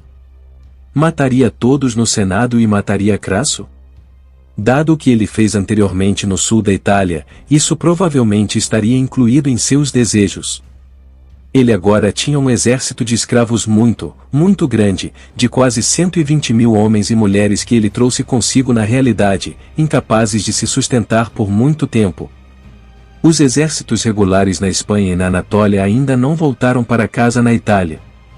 É por isso que o Vale do Rio Pó, rico em alimentos, foi seu alvo inicial e óbvio quando ele tentou marchar para o norte pelos Apeninos, e não marchar para os Alpes e cruzar a Gália, como dizem os hipotéticos. Ele tinha que alimentar seu enorme exército. Mas era uma caminhada muito longa e difícil de ser feita, tendo que atravessar os rochosos e íngremes Apeninos, e seus muitos guerreiros escravos agora estão morrendo de fome. Então, eles redirecionaram para tomar a própria Roma junto com suas riquezas e seus escravos até que ele percebeu tarde demais que isso não faria nenhuma diferença para seu empreendimento rebelde, e provavelmente apenas pioraria, para que ele não fosse preso e massacrado junto com seus escravos e gladiadores pelas legiões romanas que se aproximam dele sedentos por vingança. Ninguém estava falando sobre isso, mas o general romano rebelde, Quinto Sertório, na Espanha, também estava em aliança com o rei Mitrídates VI do Ponto por meio de comunicados enviados por seus homens por meio das frotas piratas baseadas no sul da Anatólia, cujas operações abrangiam todo o Mediterrâneo. Mas o mais chocante de tudo é que ele também estava em comunicação direta com os escravos de Espartacus na Itália, o que nos dá a impressão de que Espartacus, ao contrário da opinião popular moderna, poderia ser aliado de Sertório, que também era aliado do rei de um dos estados mais poderosos do leste. Roma agora estava lidando com uma rebelião invicta na Espanha, um poderoso império do leste com o maior exército e marinha desde a invasão persa da Grécia vários séculos antes, pronto para invadir o oeste e possivelmente cruzar o Egeu para a Grécia mais uma vez depois de terminar com a Anatólia, e, finalmente, uma rebelião de escravos bem na sua própria casa, ameaçando o coração do império. Plutarco, em Vida de Sertório, diz o seguinte: Sertório estava em acordo com os piratas cilícios, que tinham bases e frotas em todo o Mediterrâneo, estava negociando com o formidável Mitrídates VI do Ponto, e também estava em comunicação com os escravos insurgentes de Espartaco na Itália. Mas devido a ciúmes entre seus oficiais romanos de alto escalão e também alguns chefes ibéricos, uma conspiração estava começando a tomar forma. Resumidamente, Roma estava lidando não apenas com uma, ou duas, mas com 3 graves ameaças, 4 se contarmos os piratas, todas ao mesmo tempo. O fato de Roma ter esmagado todos eles, é uma prova de sua resiliência e poder impressionante. Incrivelmente Pompeu foi importante para derrotar todos eles. Sertório, que apesar de ser considerado um rebelde, ainda era romano, e possivelmente estava relutando em criar uma aliança real para destruir Roma, o provável é que ele apenas queria ajuda para acabar com os apoiadores de Sula. Crasso armou e equipou legiões para esmagar Espartacus. Enquanto isso, Pompeu foi protagonista para a vitória romana na Terceira Guerra Mitridática, e foi o encarregado de limpar o Mediterrâneo com o sangue dos piratas. Roma estava em um momento, onde ninguém poderia destruí-la. Por isso nada mudaria se Roma fosse tomada por Espartacus, de qualquer forma as legiões romanas iriam triunfar no final. E você? O que acha que teria acontecido se Espartacus tomasse Roma? Será que ele conseguiria a vitória? Além disso, você sabia dessa possível aliança entre os inimigos de Roma? O que acha que aconteceria se a aliança fosse concluída? É bem provável que não mudaria muita coisa, não é mesmo? Os romanos também tinham muitos aliados. Como sabemos, as legiões romanas foram a grande máquina de guerra da antiguidade, soldados profissionais, treinados para destruir qualquer inimigo de Roma. Esses soldados habilidosos e disciplinados traziam um custo gigante para o Império Romano, um custo que tentaremos calcular hoje. Para qualquer país manter um efetivo com centenas de milhares de soldados não é nada fácil, mesmo nos dias de hoje. Agora imagine naquela época, onde a logística nem se comparava com a nossa. A economia do exército romano está ligada aos custos de manutenção do exército imperial romano, e da infraestrutura para apoiá-lo, bem como ao desenvolvimento econômico para o qual contribuiu a presença de bases militares de longo prazo. Os contratos de abastecimento com os militares geraram comércio com produtores perto da base, em toda a província e além das fronteiras provinciais. A marinha romana tinha de 30.000 a 40.000 homens, dos quais 15.000 a 20.000 eram das frotas mediterrâneas em Miseno e Ravena. Ao contrário da crença popular, os navios de guerra romanos desse período não eram remados pelo trabalho forçado de condenados ou escravos, mas por remadores profissionais voluntários. Números substanciais de tropas tribais estiveram a serviço pago do Império durante todo o período. O número é desconhecido, mas havia pelo menos 5.500 somente na Grã-Bretanha por volta de 175 d.C. Se formos contar em todo o Império, é possível que tenha havido 50.000 a 60.000 desses irregulares a qualquer momento. Em seu auge sob o imperador Sétimo Severo, o estabelecimento militar romano permanente pode ter compreendido mais de 500.000 de efetivos. Este foi um fardo muito significativo para a economia romana, que era pré-industrial. Pelo menos 80% dos seus habitantes trabalhavam na agricultura. Uma porcentagem muito alta de toda a receita arrecadada pelo governo imperial foi gasta com os militares, cerca de 80% do orçamento imperial em 150. Outras fontes sugerem menos, mas não menos que 60%. Outro fator é que muitos itens de produção não foram tributados, como os de uso doméstico, vestuário, edificações. Portanto, os impostos e serviços compulsórios para apoiar os militares romanos teriam levado uma parcela muito maior do excedente de produção, ou seja, excedente para as necessidades de subsistência dos produtores, quase todos agrícolas. Para o camponês médio, os impostos e serviços que ele era obrigado a fornecer aos militares representariam uma parcela significativa de seu excedente disponível se situados a uma distância razoável das unidades. Há também uma grande disparidade entre os custos do exército do século IV e sua contraparte do século II. A remuneração muito mais baixa dos soldados do século IV se reflete nos custos totais do exército. Duncan Jones estima o custo anual total dos militares em 150 d.C. em 670 milhões de sestércios, enquanto no século IV, mesmo com um exército praticamente do mesmo tamanho, o custo ainda seria apenas cerca de um terço do que para o exército do século II. Tal disparidade é difícil de explicar. Ou no século IV o governo imperial estava cobrando muito menos impostos do que no século II, uma possibilidade improvável, ou os custos extras não são evidentes. Esses custos adicionais podem ainda ter sido relacionados à defesa. Por exemplo, fortificações, celeiros, arsenais, fábricas de roupas, federações ou pagamentos a chefes tribais para comprar paz e lealdade. Este último teve uma longa história. Tais pagamentos são registrados na época Júlio-Claudiana. Elton ressalta que suas estimativas são para salários muito básicos, e não incluem custos militares não quantificáveis, como fortificações, navios, artilharia, vagões, equipamentos, armaduras, uniformes, pagamentos de pensões, subsídios para famílias, doações periódicas. Mesmo se inflado para aumentar a renda de ouro para pagar mercenários como substitutos de recrutas romanos, sugere uma ampla gama de custos ocultos. Aro diz que o valor de 100.000 cavalos de guerra era 12,5 milhões de denários ou 12.500 libras de ouro. O número foi de 3 a 4 vezes no século IV por causa da vasta expansão da cavalaria. Em comparação, a folha de pagamento dos 330.000 soldados no ano 6 d.C. é de 68 milhões de denários de prata, mas o custo total com benefícios de aposentadoria, equipamentos e suprimentos foi de 124 milhões de denários.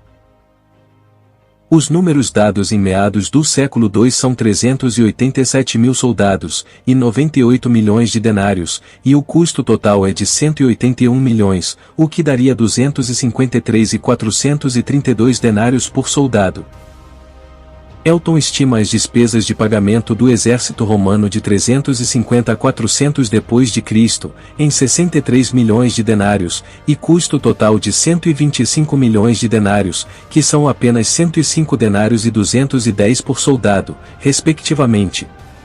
Os números de meados do século IV são virtualmente os mesmos que os números de Augusto de 6 d.C. para 330.000 em 350. A discrepância pode ser o resultado de escalas salariais mais baixas, maior quantidade de equipamentos necessários, como visto no estabelecimento de mais de 100 arsenais imperiais e fábricas de roupas, medidas de corte de custos, despesas associadas a frequentes movimentos de tropas e outros custos além de folhas de pagamento. O exército foi se reformulando com o tempo, investindo cada vez mais na cavalaria, fazendo com que a manutenção ficasse mais barata, com os romanos, sofrendo várias invasões, sendo obrigados a manter mais soldados do que no começo do Império. De qualquer forma, o custo para manter o exército foi algo absurdo para os romanos. No entanto, eles não tinham escolha: ou mantinham o melhor exército do mundo bem treinado e equipado, ou então ficaria à mercê dos seus rivais, sedentos por saques. Uma guerra europeia só pode terminar com a ruína dos vencidos, e a quase fatal desarticulação comercial e exaustão dos conquistadores. A democracia é mais vingativa do que os gabinetes. As guerras dos povos serão mais terríveis do que as dos reis. Winston Churchill. Como sabemos, a Grande Guerra, que mais tarde ficaria conhecida como a Primeira Guerra Mundial, foi uma guerra que chocou o mundo. Mas, será que antes dela, outros conflitos em tamanho mundial não tinham ocorrido? A verdade é que antes da Primeira Guerra, houve outros casos de uma guerra travada em todo o mundo. A Grande Guerra foi o primeiro exemplo de um mundo em guerra. Isso se deveu ao tamanho maciço dos exércitos conscritos que criaram sociedades inteiras em guerra, ao fato de que os avanços tecnológicos dificultaram as vitórias decisivas e a ascensão do nacionalismo e da democracia diminuíram a perspectiva de uma paz negociada. A distinção importante com a Guerra dos 7 Anos, e mesmo com outros candidatos a este título, como as guerras napoleônicas, é que a maioria dessas guerras foi em grande parte travada por exércitos profissionais com objetivos bastante limitados. Um principado aqui, um ducado ali, talvez uma abdicação em favor da sobrinha ou sobrinho favorito do vencedor, entre outros. Mesmo durante a maior parte das guerras napoleônicas, houve uma desconexão considerável entre a maior parte da sociedade e o esforço de guerra, com grande exceção da França. J. Christopher Herold, em A Era de Napoleão, conta um capítulo no qual ele analisa a literatura britânica publicada durante, ou descrevendo, o susto da invasão francesa, que parece ter sido um evento sombrio na sociedade britânica. Ecos dessa ambivalência foram compartilhados no continente. Após as batalhas de Jena e Auerstedt, o prefeito de Berlim emitiu um decreto afirmando: o rei perdeu uma batalha, é seu dever cívico manter a calma. A ideia de que a população deveria ser despertada para o esforço de guerra era incomum para a maioria dos estados da Europa. Com sistemas monárquicos de governo em um mundo pós-revolucionário, onde os reis temiam muito suas populações, por que não deveria ser? A ideia de guerra total e de uma sociedade totalmente mobilizada para a guerra é comumente associada às guerras revolucionárias francesas e napoleônicas. Os líderes revolucionários do período romantizaram a ideia de jovens se juntando a exércitos, jovens mulheres tricotando uniformes e velhos revigorando os corações dos soldados com histórias de coragem. No entanto, quando você olha, por exemplo, o número de soldados franceses durante 1804, o exército francês contava com cerca de 450 mil soldados de uma população baseada em aproximadamente 29 milhões de pessoas. Assim, cerca de 1,5% da população francesa serviu nas Forças Armadas. Em 1914, enquanto a população da França havia aumentado apenas para 39 milhões, seu exército havia aumentado para cerca de 3 milhões e 600 mil. Isso é uma enorme diferença, e em outras nações, como por exemplo o Reino Unido, esse diferencial é provavelmente mais maciço. Teria sido quase impossível para um cidadão de uma das nações combatentes não conhecer pessoalmente alguém que fosse soldado, para não falar de pessoas empregadas em indústrias ou ocupações relacionadas com as Forças Armadas.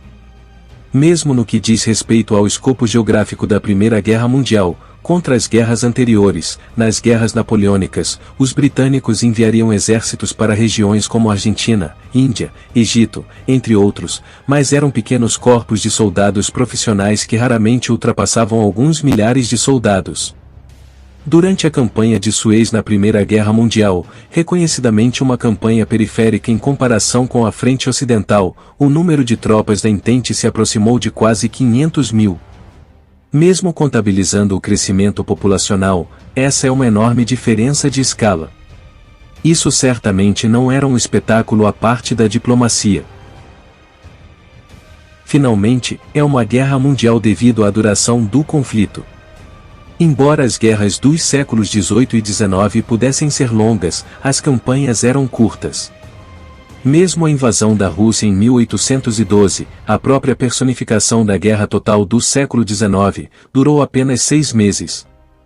A ideia de que o combate estático pudesse durar mais de 3 anos na mesma área geográfica teria parecido bizarra para Napoleão ou para Frederico, o Grande. Além do mais, depois que a campanha foi resolvida e um lado claramente alcançou alguma vantagem, o perdedor no mínimo recuaria e se reagruparia. Na Primeira Guerra Mundial, realmente não tinha isso. Em vez disso, teria estados-nação, empurrando a si mesmos e seus impérios até quase a exaustão em busca da vitória.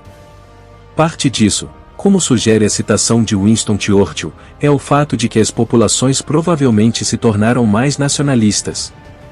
Além disso, na maioria dos impérios, e particularmente na Alemanha e na Rússia, pensava-se que a derrota militar desencadearia as forças do socialismo e causaria a derrubada do governo, o que aconteceu literalmente na Rússia. No sentido geográfico, a Guerra dos 7 Anos, ou as Guerras Napoleônicas, com certeza se encaixam perfeitamente para serem consideradas uma guerra mundial. No entanto, a Primeira Guerra Mundial trouxe um esforço de guerra que jamais tínhamos visto antes. Esse é um tema bem delicado de se tirar uma conclusão, mas se vocês quiserem, poderemos trazer outros vídeos para comparações entre essas guerras. Muitos perguntam como os exércitos medievais poderiam ser criados principalmente por camponeses, mas, até que ponto isso pode ser verdade? Será que eles eram formados por camponeses, ou tinham em sua maioria soldados profissionais? A verdade é que as coisas eram bem mais diferentes do que muitos pensam. Os lordes obviamente não iriam querer sua vida e sua soberania dependendo de camponeses. A maioria dos exércitos medievais tinham poucos camponeses, principalmente porque eles estavam mal armados e sem noção de luta. Os senhores os viam como bocas inúteis para alimentar e dependiam de lacaios nobres. A milícia camponesa era para assuntos locais. A guerra é, e foi, uma questão de vida ou morte. Os reis e seus senhores não queriam depender de homens como esses para garantir sua posição. Homens recrutados do trabalho na fazenda, poucos com equipamento adequado, não acostumados a atacar ou defender em uma parede de escudos, não eram homens para confiar sua vida. Os lordes preferiam profissionais armados e treinados. Essa era a razão pela qual os exércitos primitivos e medievais eram tão pequenos. Marchar com um bando destreinado que você tinha que pagar e alimentar era imprudente. Isso poderia te matar. Por exemplo, a batalha mais importante do início da cristandade na França foi a Batalha de Poitiers, ou Batalha de Tours. Carlos Martel mal tinha 15 mil homens reunidos em todo o seu reino. Sua milícia camponesa realizou reconhecimento e forrageamento. Esperar que eles fizessem mais teria sido uma escolha errada. William, o Conquistador, e Harold Godvinson reuniram 10 mil homens cada, para a Batalha de Hastings. Pense nisso, de toda a nação inglesa, com sua vida e sua coroa em jogo, Godvinson reuniu menos de 2 legiões romanas, em números. A população da Inglaterra era bem superior a 1 milhão. Na batalha, praticamente todos lutaram bem armados, até mesmo com cavalaria. Qualquer força composta por camponeses com pouco treinamento e mal armada, poderia ser um atraso para qualquer um dos lados no campo de batalha, além de ser mais uma boca para alimentar. Isso não significa que os senhores não quisessem camponeses que pudessem lutar por eles. Na maioria dos países da Europa Ocidental, os reis frequentemente faziam com que os camponeses fossem treinados para a guerra. Na maioria dos casos, o mandato era ignorado, os senhores não queriam camponeses armados e treinados em suas terras e os camponeses não queriam praticar durante seus dias de folga. Dito isso, os reis ingleses exigiam treinamento militar regular para não nobres. Eles tiveram que repetir esse requisito várias vezes. Seus senhores não concordaram, e, com o tempo, os reis só aplicaram a lei aos camponeses que possuíam propriedades.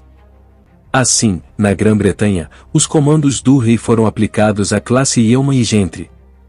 Esses homens eram pequenos proprietários e não pagavam aluguel a um senhor. Eles praticaram conforme ordenado. Os reis valorizavam esses homens e eles eram temidos por seus oponentes. Os reis ingleses nunca tiveram o suficiente deles. Esses homens e suas famílias tinham suas próprias terras, dinheiro, e tinham acesso à educação e promoção. Os senhores não gostavam deles, mas o sistema não poderia funcionar sem eles. Em outros lugares, a infantaria camponesa se destacou com o pique e outras infantarias fortemente armadas. Estes foram desenvolvimentos medievais tardios. Mesmo assim, estes eram guerreiros treinados que escolheram esse modo de vida. Nos tempos anteriores, a guerra era principalmente uma atividade dos senhores e seus vassalos. Marchar em torno de um bando de camponeses destreinados era extremamente raro. A Idade Média durou muitos séculos, então, dependendo para onde você fosse, ou em qual época, tudo poderia ser diferente, pois as coisas mudavam muito rapidamente, e tudo dependia da situação. Se o seu país estivesse invadindo outro, dificilmente usaria camponeses para a guerra. Agora, se fosse outro país invadindo o seu, você teria que usar tudo que estivesse à disposição, para acabar com o máximo de inimigos. É melhor 15.000 soldados bem treinados e armados, do que 40.000 soldados mal treinados e equipados. Na antiguidade os romanos mostraram isso ao mundo. A Idade Média tem muitos temas interessantes, gosto muito de falar do período, e caso vocês queiram que eu faça algum tema, deixem nos comentários. Por que o reino de Dario, conquistado por Alexandre, não se rebelou contra os sucessores dele após sua morte?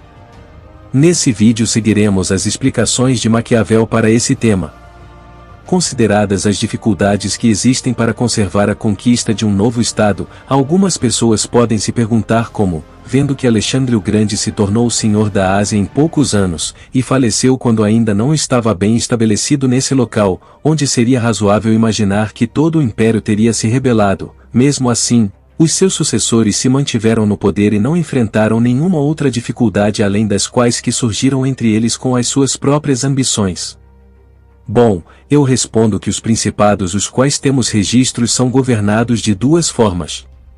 Ou por um príncipe com um grupo de servos que o ajudam a governar o reino como ministros escolhidos por ele, ou por um príncipe barões, que mantém essa posição com o passar do tempo devido ao seu sangue, e não pela graça do príncipe. Esses barões têm estados e seus próprios súditos, que os reconhecem como senhores, e dedicam a eles natural afeição.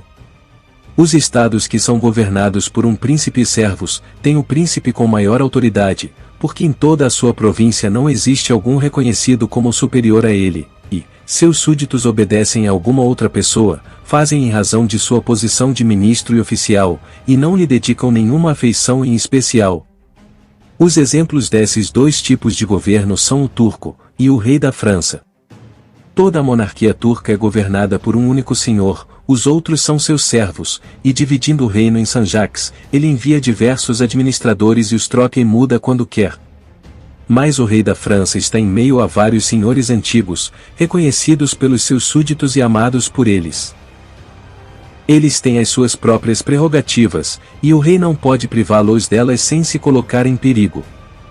Portanto, quem estiver pensando nesses dois estados, reconhecerá grandes dificuldades em conquistar o Estado turco, mas, uma vez conquistado, terá facilidade em mantê-lo. As razões das dificuldades em conquistar o reino turco, são que o usurpador não pode ser chamado pelos príncipes daquele reino, nem pode esperar ser ajudado por aqueles que cercam o senhor. Isso decorre das razões especificadas antes, pois os seus ministros, sendo todos escravos, só podem ser corrompidos com grande dificuldade, e pode-se esperar muito pouco deles uma vez corrompidos, já que não podem influenciar as outras pessoas à sua volta, pelas razões já especificadas. Portanto, aquele que atacar o turco, tem que ter em mente que o encontrará unido, e ele terá que depender mais da sua própria força do que da revolta dos outros. Mas, uma vez que o turco já tivesse sido conquistado e desbaratado em batalha, de modo que não possa refazer os seus exércitos, não há nada a temer fora a família do príncipe, e a família, sendo exterminada, não restará mais ninguém a temer, já que os outros não têm nenhum prestígio junto ao povo, e como o conquistador não dependeu deles para a sua conquista, não precisará temê-los após a vitória. O contrário ocorre nos reinos que são governados como o da França, porque se pode facilmente invadi-los, obtendo o apoio de algum barão do reino, pois é sempre possível encontrar pessoas descontentes e que desejam uma mudança. Estas pessoas, pelas razões referidas, podem abrir o acesso àquele estado e facilitar a vitória. Mas, se você quiser manter a conquista, encontrará infinitas dificuldades, seja com aqueles que o ajudaram, seja com aqueles que você derrotou. Não é o suficiente acabar com a família do príncipe, pois os senhores que permanecem se tornam chefes das novas revoluções contra você, e como você não pode nem contentá-los nem exterminá-los, perde aquele estado assim que aparece a oportunidade. Agora, se você examinar a natureza do governo de Dario, você verá que era bem parecido com o reino do turco, e portanto foi apenas necessário Alexandre derrotá-lo no campo de batalha, e então ganhar o estado dele.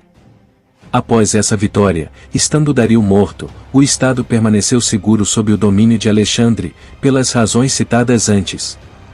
E se os seus sucessores tivessem permanecido unidos teriam gozado do estado tranquilamente, pois não havia tumultos no reino além daqueles provocados por eles mesmos. Mas é impossível manter a posse do Estado como a França com tanta tranquilidade. Por isso surgiram rebeliões tão frequentes contra os romanos na Espanha, França e Grécia, devido aos vários principados presentes nesses estados, dos quais, enquanto a memória deles permanecesse, os romanos sempre teriam uma posse insegura, mas, com o poder e a continuidade do império, a memória deles desapareceu e os romanos se tornaram os dominadores seguros.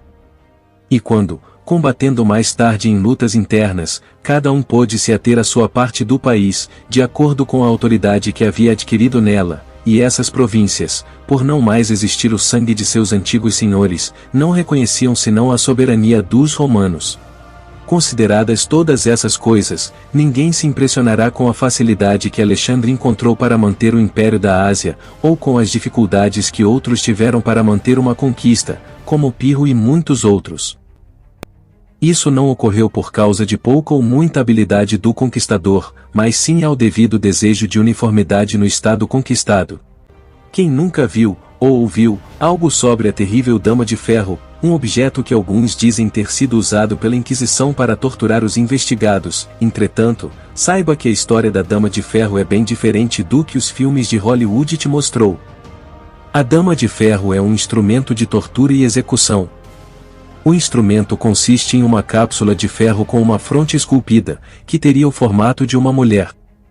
No filme, A Lenda do Cavaleiro Sem Cabeça, de Tim Burton, existe uma cena muito macabra ligada à Inquisição. O objeto foi responsável pela morte da mãe do detetive Ichabod Crane, interpretado por Johnny Depp, que quando criança, encontrou sua mãe torturada em uma câmara da Inquisição. Ela era uma feiticeira, que foi completamente dilacerada pelos espinhos de ferro desse instrumento de tortura.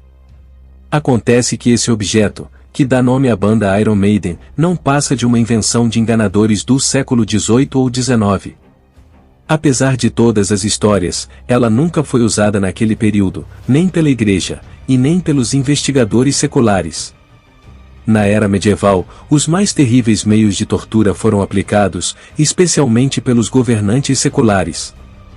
Ao contrário do que se diz, as torturas realizadas pelos tribunais da Inquisição eram brandas e não eram tão frequentes. Em meio a isso, a Dama de Ferro não passa de uma invenção, que não teve nada a ver com os tempos medievais, e muito menos com a Inquisição. Existem poucos registros de pessoas que foram colocadas em caixas de madeiras com ferros pontiagudos, entretanto, isso não tem nada relacionado à Inquisição, nem tampouco tinha formato de mulher. Uma coisa que muitos museus devem se envergonhar, é por ter mantido exemplares da Dama de Ferro como autênticos dispositivos medievais de tortura. Na verdade, elas foram moldadas por interesse comercial, para gerar sensacionalismo e atrair o público. Um dos museus que tinha essa peça é o San Diego Museum of Man, que fica na Califórnia. Esse mesmo museu publicou um artigo em 2012, reconhecendo que a peça foi feita no século XIX, igual às demais damas de ferro expostas em museus de todo o mundo. Nesse mesmo artigo é dito que, mesmo não tendo existido torturas com a Dama de Ferro na Idade Média, ela foi usada na Era Moderna. Em 19 de abril de 2003, a Time World News informou que uma Dama de Ferro foi encontrada no complexo do Comitê Olímpico Nacional do Iraque, em Bagdá. Dedos foram apontados para Uday Saddam Hussein, chefe do comitê, que teria supervisionado a tortura de atletas iraquianos cujas performances não cumpriram as expectativas. Uma jornalista alemã, chamada Katharine Baumann, conta que, para ser fiel às mais recentes descobertas históricas, o Museu de Kibbutz baniu a Dama de Ferro de sua câmara de torturas em 1999, levando-a para outro espaço de exibição. A peça fazia parte do acervo desde 1876, e havia sido construída pouco tempo antes, na Caríntia austríaca, conforme revelou o diretor do museu Elie Salfafacher. Então, chegamos à conclusão de que a Dama de Ferro está muito longe de ser uma invenção medieval.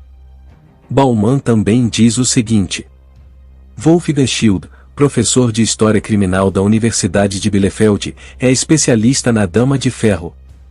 Esse instrumento mortífero nunca foi usado para fins de tortura. Todas as damas de ferro exibidas hoje em museus e castelos são reproduções de 2 exemplares um pouco maiores. Um estava no Castelo Feistritz, na Áustria, e o outro em Nuremberg. As investigações científicas mostraram que esses 2 originais também são do século XIX. Ou seja, podemos chegar à conclusão de que essa foi mais uma mentira inventada, que foi aumentada e usada por Hollywood, mostrando que não é possível você se basear em filmes para usar como conhecimento histórico, pois 99% deles contem em sua maioria uma história diferente da real. Muito obrigado a todos vocês que assistiram até aqui, espero que tenham gostado. Se gostou, deixe seu like e compartilhe com o máximo de pessoas que puder, e não esqueça de nos seguir no Instagram. Conto com vocês, fiquem com Deus e até o próximo vídeo.